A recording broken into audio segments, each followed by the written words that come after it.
Paraan ng pagsasaing gamit ang rice cooker. Number 1, magtakal ng bigas at ilagay sa malinis na rice cooker.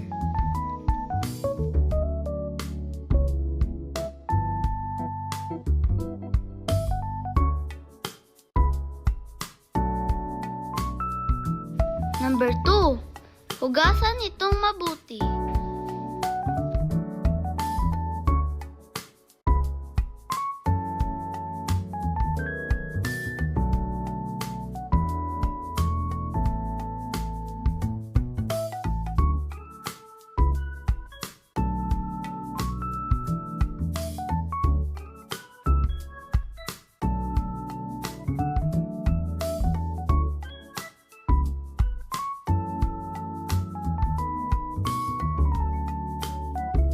Number 3, lagyan ng tubig sa naaayon na sukat.